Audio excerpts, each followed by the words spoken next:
صلی اللہ علیہ وسلم۔ تو میں نے دیکھا کہ کھجور کی رسی میں ایک کالے رنگ کے شخص کو لوگوں نے پرویا ہوا ہے اور مکے کی گلیوں میں گھسیٹ رہے۔ تو میں نے پوچھا کہ یہ شخص کون ہے؟ تو لوگوں نے کہا اس کا نام بلال ہے۔ تو میں نے کہا کس جرم کی سزا اسے دے رہے ہو؟ تو انہوں نے کہا کہ یہ ایک نئے دین میں داخل ہوا ہے اور ہم اس کو منحرف کرنا چاہتے ہیں۔ کہتے میں نے دیکھا کہ وہ جوں جوں گھسیٹتے اس کی زبان پر احد احد کی صدا تیز ہوتی چلی جا رہی تھی۔ زخم پہ زخم کھا کے جی، خون جگر کے گھونٹ پی، آہ نہ کر لبوں کو سی، یہ عشق ہے دل لگی نہیں۔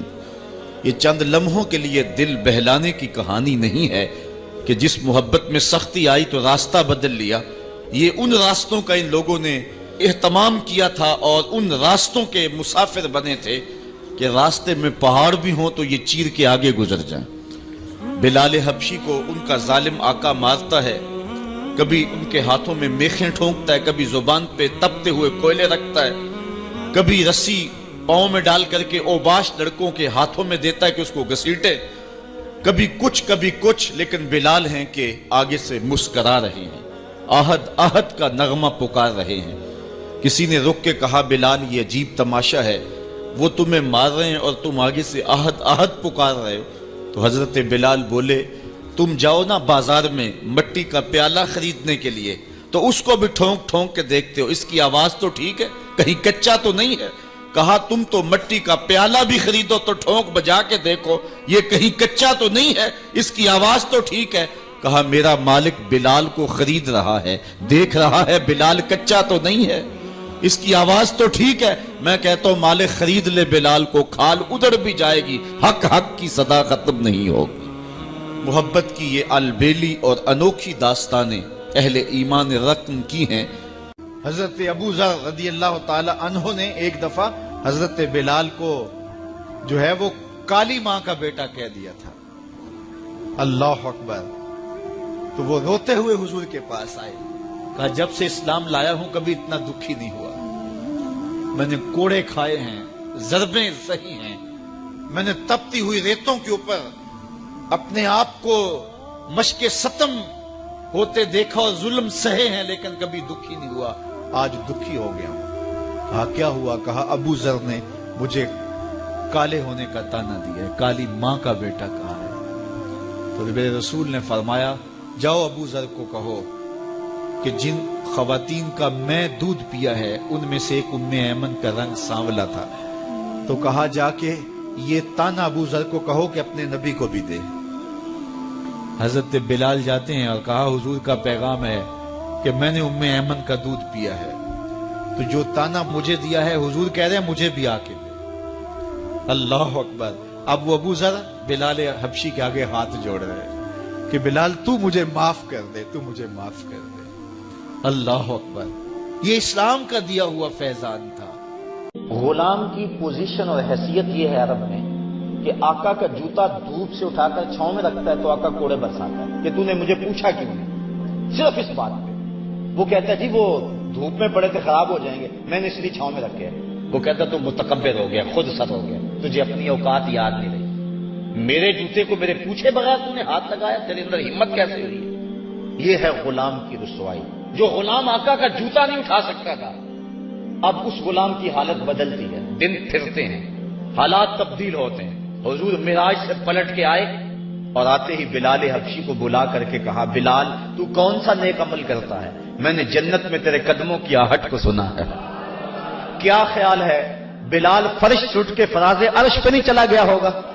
جو غلام آقا کے جوتے کو ہاتھ لگانے کا روادار نہیں ہے، اس کو دو جہاں کا سردار کہہ رہا ہے میں نے تیرے جوتوں کی آہٹ کو سنا ہے۔ تو ذرا تصور تو کریں ہیں کہ غلام کہاں سے اٹھ کے کہاں چلا گیا۔ آپ تاریخ پڑھیں، فتح مکہ کے دن جب حضور مکہ میں داخل ہوئے 10,000 کا لشکر حضور کے ساتھ تھا، بڑے بڑے قریش سرنگوں ہو گئے۔ آقا کریم کے ساتھ ایک بچہ بیٹھا تھا جو حضور کا ردیف تھا۔ ردیف کہتے ہیں سواری کے پیچھے جو بیٹھتا ہے، وہ خوشی سے اچھلتا تھا، حضور اس کو روکتے تھے، اور آقا کریم اس قدر جھکے ہوئے تھے اللہ کے حضور شکرانے میں کہ امامے کا کور اونٹنی کی کوہان کو لگ رہا تھا۔ اس حالت میں حضور جب داخل ہوئے تو اس اہم دن حضور کے ساتھ ایک بچہ حضور کے پیچھے بیٹھا تھا۔ وہ بچہ کون تھا؟ نواسا تھا، تاریخ نفی میں جواب دیتی۔ کسی قریشی سردار کا بیٹا ہے، تاریخ کا جواب نفی میں ہے۔ کسی انصاری سردار کا بیٹا ہے، تاریخ کا جواب نفی میں ہے۔ تو پھر وہ کون تھا؟ وہ حضور کے منہ بولے بیٹے اور غلام حضرت زید بن حارثہ کا بیٹا حضرت اسامہ بن زید رضی اللہ تعالی عنہ۔ فتح مکہ کے دن اس اہم موقع پہ اپنے ساتھ جس کو بٹھایا وہ کون تھا؟ وہ غلام زادہ تھا، اور دنیا کو بتایا کہ محمد عربی کی فتح غلاموں کو عزت دیتی ہے اور ان کی کامیابی اور ان کی کامرانی کا دن ہے۔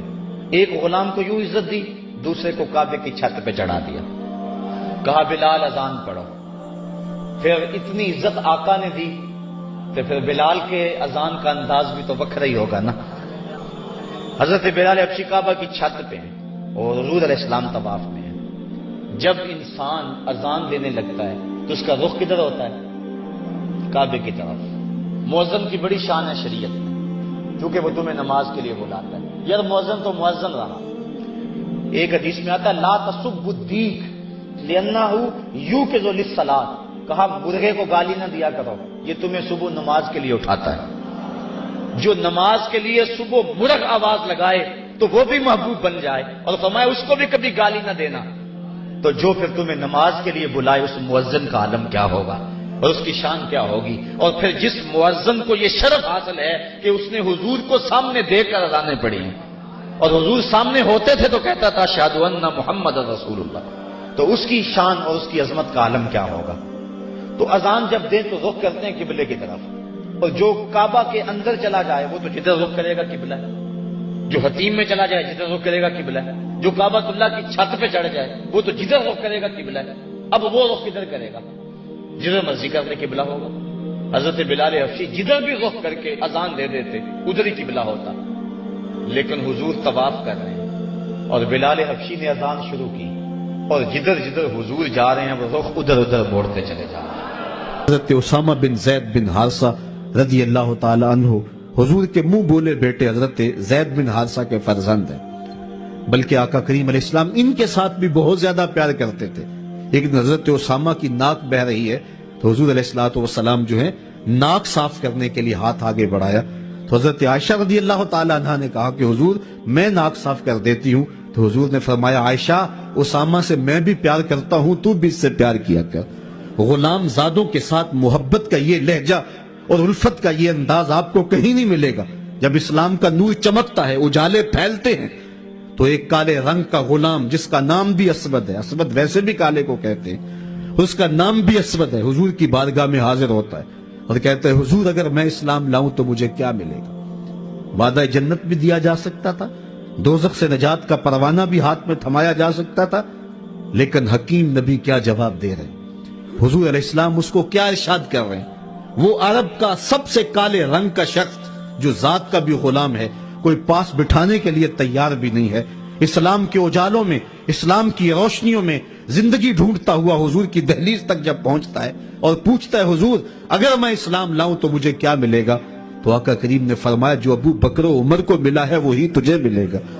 جس صف میں وہ کھڑے ہوتے ہیں اسی صف میں تو کھڑا ہوگا، اور اگر تو پہلے آئے اور وہ بعد میں آ جائیں اور تو پہلی صف میں کھڑا ہو جائے، کوئی طاقت نہیں جو تجھے کھینچ کے پیچھے کر لے۔ اس نے کہا اسلام مجھے یہ عزت دیتا ہے؟ کہا ہاں یہ اسلام کا مزاج ہے۔ اس نے کہا پھر گواہ ہو جائیے میں آپ کا غلام بنتا ہوں۔ اقبال کہتا ہے اسود از توحید احمر می شبد، خیش ابو بکرو خیش فاروق و ابو ذر می شبد۔ یہ توحید کا فیضان ہے کہ اسود گوری چمڑی والے کے کندھے سے کندھا لگا کے کھڑا ہونے کے قابل ہو جاتا ہے۔ یہ اسلام کا دیا ہوا دین ہے کہ حضرت بلال حبشی جب شام سے واپس آتے ہیں تو حضرت امیر المومنین 23 لاکھ مربع میل کے حکمران حضرت عمر مسجد نبوی سے باہر نکل کر کے استقبال کرتے ہیں، کالے رنگ کے ہاتھ کو چوم کے آنکھوں سے لگا کے بولتے ہیں یا بلال انت سیدنا، بلال لوگ تجھے غلام کہیں، میرا تو آقا لگتا ہے نا۔ یہ وہ فیضان تھا کہ حضور علیہ السلام نے گرے ہوئوں کو اٹھا کر کے اوج ثریا کی بلندیوں تک پہنچایا، یہاں مجھے عارف عبد المتین یاد آئے، حد کرتی، وہ کہتے ہیں اور جتنے بھی سہارے ہیں سبق کرتے ہیں، عزت نفس بڑھاتا ہے سہارا دے۔ حضرت سمیہ رضی اللہ تعالی عنہ اسلام کی پہلی شہیدہ، جن کو مکے کے چوک میں ابو جہل نے جو ہے وہ نیزہ مار کر کے شہید کیا۔ راہ خدا میں بہنے والا یہ خون تاریخ اسلام نے محفوظ کر لیا، ایک عورت کا خون تھا۔ اور پھر حضرت عمار ابن یاسر کے والد حضرت یاسر کو بھی شہید کیا گیا، دونوں ماں باپ شہید ہو گئے اور بیٹا پھر بھی ڈٹا ہوا ہے۔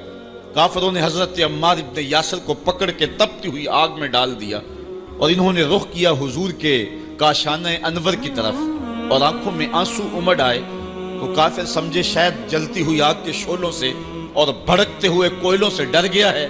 کہا عمار گھبرا گئے ہو، تمہیں ان تپتے ہوئے کوئلوں سے باہر نکال لیا جائے؟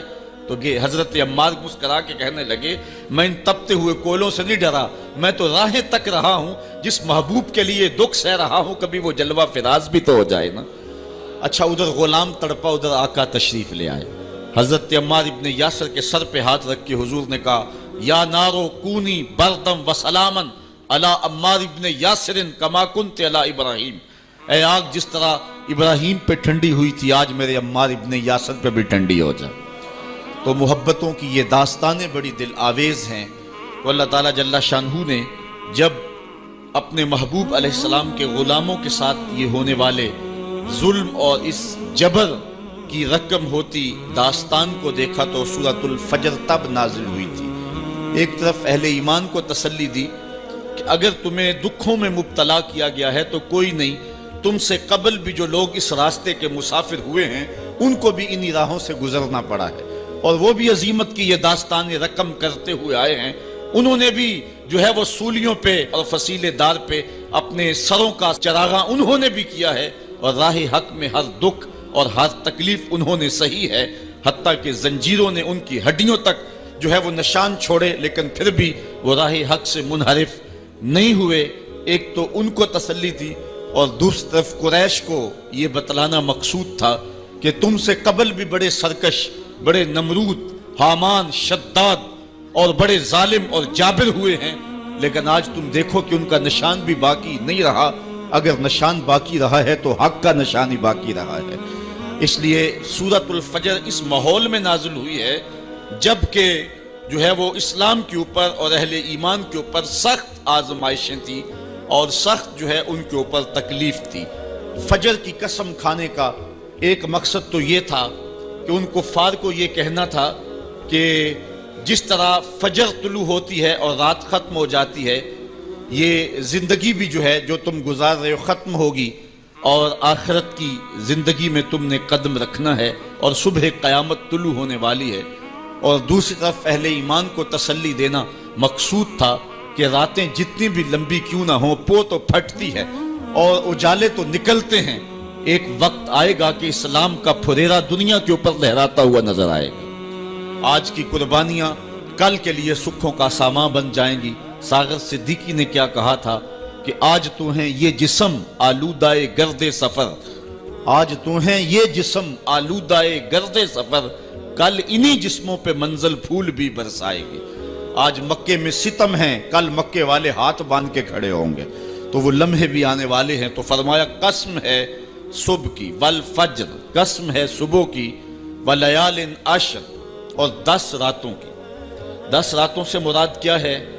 یہ ذوالحج کی 10 راتیں ہیں، جو سال کی جو ہے وہ تمام راتوں سے یہ عشرہ جو ہے وہ افضل ترین عشرہ ہے۔ دوسرا قول ہے کہ یہ رمضان کے آخری عشرے کی راتیں ہیں۔ تیسرا قول یہ ہے کہ یہ محرم کی پہلی 10 راتیں۔ یہ 3 اقوال مفسرین نے بیان کی ہیں۔ والشفع والوتر، اور قسم ہے جفت کی اور قسم ہے طاق کی۔ مفسرین نے اس پر تقریباً 36 اقوال پیش کیے ہیں، لیکن سب سے بہترین قول یہ ہے کہ جفت سے مراد مخلوق ہے اور طاق سے مراد رب تعالیٰ کی ذات ہے۔ خالق کی قسم اور مخلوق کی قسم۔ واللیل اذا یسر، اور رات کی قسم جب وہ پیٹ پھیر کے چل دے۔ یہ قسمیں 5 فرمائیں، اور اس کے بعد فرمایا حل فی ذالک قسم الذی ہجر، کیوں اس میں عقل مند کے لیے قسم ہوئی؟ یعنی یہ 5 چیزیں عقل مند کے لیے بطور قسم کافی ہیں، اور جو عاقل نہیں ہے اس کے لیے سارے زمانے کی بھی قسم اٹھا لی جائے تو اس کے لیے وہ بھی ناکافی ہے۔ تو قسم جو ہے وہ عقل مند کے لیے پھول کی پتی سے کٹ سکتا ہے ہیرے کا جگر، مرد ناداں پہ کلام نرم و نازک بے اثر۔ ہمارے استاد کہا کرتے تھے کہ اس کو عام لوگ پڑھتے ہیں کہ پھول کی پتی سے کٹ سکتا ہے ہیرے کا جگر، تو کہتے ہیں نہیں کاٹا جا سکتا ہیرے کا جگر پھول کی پتی سے۔ یہ استفہام انکاری ہے، پھول کی پتی سے کٹ سکتا ہے ہیرے کا جگر، یعنی یہ ممکن ہے کہ ہیرے کے کلیجے کو پھول کی نرم نازک پتی سے کاٹ لیا جائے، تو جس طرح پھول کی پتی سے ہیرے کا کلیجہ نہیں کاٹا جا سکتا، اس طرح کلام نرم و نازک جو ہے وہ کسی ناداں شخص پہ اثر نہیں کر سکتا۔ تو اللہ تعالیٰ فرماتا ہے کہ یہ جو قسمیں ہیں یہ عقل مند لوگوں کے لیے جو ہیں وہ نافع ہیں، اور جو بے وقوف ہیں، جو حماقت کے مارے ہوئے ہیں، ان کے لیے اس میں کوئی فائدہ نہیں۔ اسی لیے کہا گیا یُضِلُّ بِهِ کثیرا وَیَہْدِی بِهِ کثیرا۔ قرآن سے بہت سارے لوگ ہدایت پا جاتے ہیں اور بہت سارے لوگ قرآن سے گمراہ بھی ہو جاتے ہیں۔ اصل قصور ان کی اپنی عقول کا ہے اور اپنی بنجر زمین کا ہے۔ 12 کے در تبش خلاف نیست، در باغ لالا رویت و در بوم خار و خس۔ یہ بارش برس رہی ہے، سعدی کہتے ہیں کہ تباہ میں مخالفت نہیں رکھتی، لیکن یہی بارش جب گندگی کے ڈھیر پہ ہوتی ہے تو بدبو پھیلتی ہے، تعفن پھیلتا ہے، اور یہی بارش جب باغ میں ہوتی ہے تو باغ کے اندر پھول کھلتے ہیں، گل لالا مہکتا ہے، یاسین اور نسترن کی بہار آ جاتی ہے۔ تو بارش وہی ہے، کہیں گندگی اور بدبو پھیل رہی ہے اور کہیں پھول چٹخ رہے ہیں اور کلیاں مہک رہی ہیں۔ قرآن تو اجالا دیتا ہے اور قرآن کی قسمیں من میں یقین اگاتی ہیں، لیکن کچھ لوگ گمراہ ہو جاتے ہیں اور اسی قرآن کو پڑھ کے کچھ لوگ ہدایت کے اجالے پا جاتے ہیں۔ تو کہا کہ یہ جو 5 قسمیں ہیں یہ عاقل لوگوں کے لیے اس میں ہی ہدایت ہے اور اس میں ہی ان کے لیے بہت کچھ ہے۔ جس طرح فجر کے بعد حشرات الارض بلوں سے باہر نکلتے ہیں اور سوئے ہوئے انسان پھر دوبارہ جاگ پڑتے ہیں، زندگی میں ایک دم پھر ایک لرزش پیدا ہوتی ہے اور حیات نو کے آثار پیدا ہوتے ہیں، اس طرح مرنے کے بعد پھر لوگ دوبارہ اٹھائے جائیں گے۔ کافر کہتے تھے کہ ہم یہ بات نہیں تسلیم کرتے کہ بندہ مرنے کے بعد اٹھایا جائے گا۔ سورہ یاسین اٹھائیے، وہ کہتے ہیں کہ جب ہماری ہڈیاں ہو جائیں گی اور ہڈیاں زمین کے اندر گل سڑ کے مل جائیں گی تو پھر ان مردہ ہڈیوں کو کون اٹھائے گا؟ یہ نضر بن حارث نامی ایک شخص تھا جو قبرستان سے کوئی بوسیدہ ہڈی اٹھا لایا اور حضور کے سامنے اس ہڈی کو توڑتا ہے اور اس کے ذرے زمین پہ گرتے ہیں، کہتا ہے کہ ان ہڈیوں کو اٹھایا جائے گا جبکہ یہ بالکل جو ہے وہ ریزہ ریزہ ہو گئی۔ اللہ تعالیٰ قرآن مجید میں فرمایا کہ یہ کہتے ہیں کہ ان ہڈیوں کو کون دوبارہ زندہ کرے گا؟ تو اللہ تعالیٰ نے قرآن مجید کے اندر جو جواب دیا وہ بڑا خوبصورت ہے۔ یہ کہتے ہیں ان مردہ ہڈیوں کو کون دوبارہ زندگی دے گا؟ تو اللہ تعالیٰ نے جواب دیا کہ جب یہ ہڈیاں بھی نہیں تھی، جس رب نے اس وقت ہڈیوں کو بھی پیدا کر لیا تو ان کو جوڑنا اس کے لیے کون سا مشکل ہے؟ اللہ وہی رب جس نے ان ہڈیوں کو تخلیق کیا، نئے سرے سے ان کو پیدا کیا، تو اب ان کو جوڑ کر کے انسان کی شکل میں کھڑا کرنا اس کے لیے کوئی مشکل نہیں۔ روزانہ ہم موت کی آغوش میں چلے جاتے نیند کی صورت میں، لیکن پھر اٹھ کے زندگی کے اندر وہی توانائی، وہی حرارت اور وہی تیزی اور وہی جو ہے وہ نشاط پن، یہ حشر پہ دلیل ہے۔ تو کہا یہ قسمیں ہیں عاقل کے لیے۔ ہم گروہوں میں بٹ گئے، ہم فرقوں میں بٹ گئے، چھوڑ کے آپ کا دامن رحمت آقا ہم سے بھول ہوئی، کھو دی اپنی قدر و قیمت آقا ہم سے بھول ہوئی، دیکھ ہماری آنکھ مچولی اپنے سینے اپنی گولی، بھول گئے ہم درس اخوت آقا ہم سے بھول ہوئی، بن گئے سیموں زر کے بندے تن کے اجلے من کے گندے، لٹ گئی ہم سے فقر کی دولت آقا ہم سے بھول ہوئی، دنیا کے ٹھکرائے ہوئے ہیں تیرے در پہ آئے ہوئے ہیں، کھول دے اپنا باب رحمت آقا ہم سے بھول ہوئی۔ ہم سے بھول ہو گئی اور ہم نے ایک قوم بننا تھا، دنیا کے سامنے اسلام کا ایک روشن نقشہ پیش کرنا تھا، اس وطن کو تجربہ گاہ بنانا تھا اسلام کی، اور دنیا کو بتانا تھا کہ یہ اسلام کا روپ ہے۔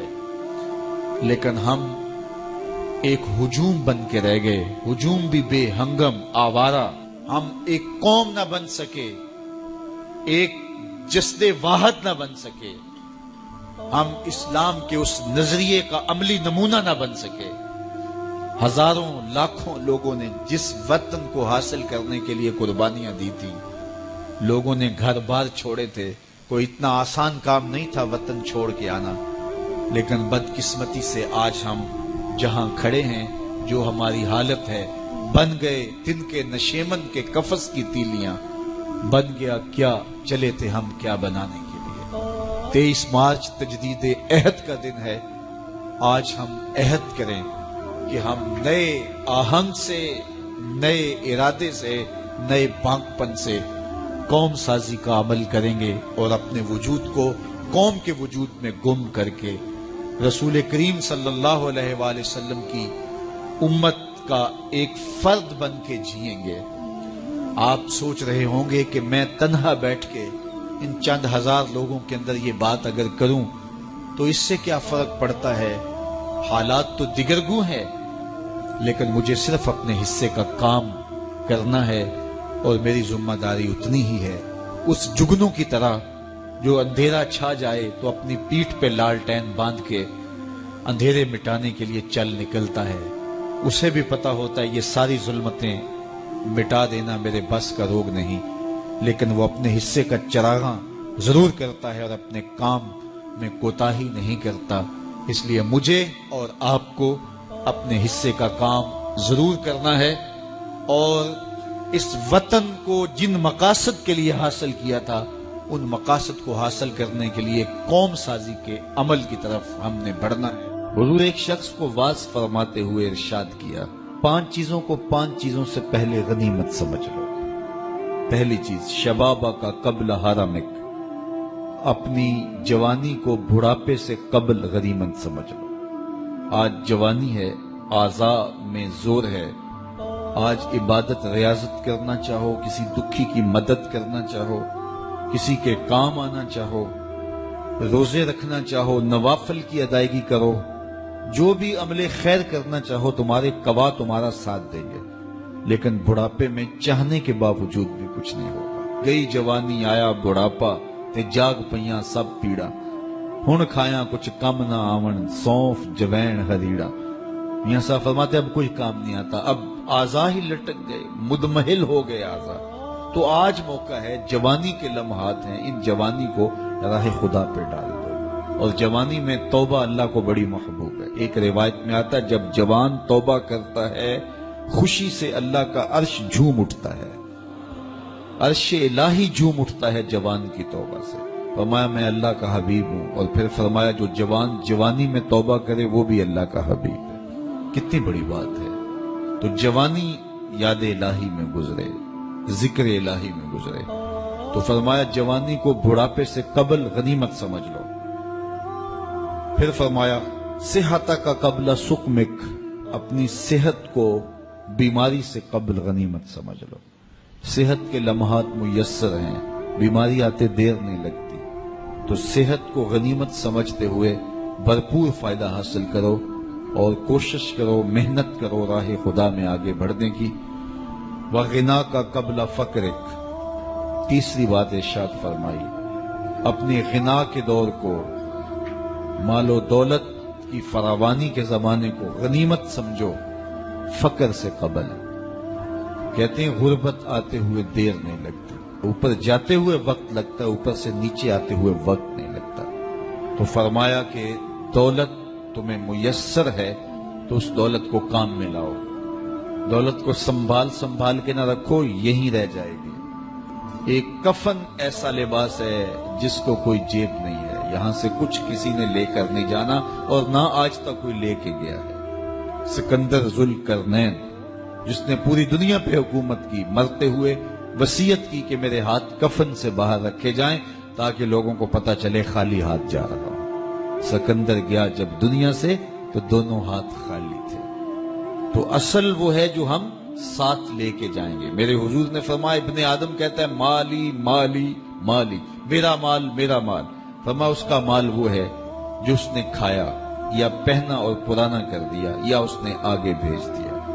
فرمایا باقی اس کا نہیں ہے، یہ اس کے وارثوں کا ہے، وہ کفن بھی میلا نہیں ہونے دیں گے کہ بانٹ لیں گے۔ تو فرمایا غنا کے زمانے کو غنیمت سمجھو فقر سے قبل۔ چوتھی بات ارشاد فرمائی فراغت کے لمحوں کو مصروفیت کے وقت سے قبل غنیمت سمجھو۔ آج فراغت ہے، بہت کچھ کر سکتے ہو، گزرتے لمحات کے ساتھ ساتھ کندھوں پر ذمہ داریوں کے بوجھ بڑھتے چلے جائیں گے، پھر کرنا بھی چاہو گے فرصت نہیں ملے گی، تو فرصت کی گھڑیوں کو غنیمت جانو۔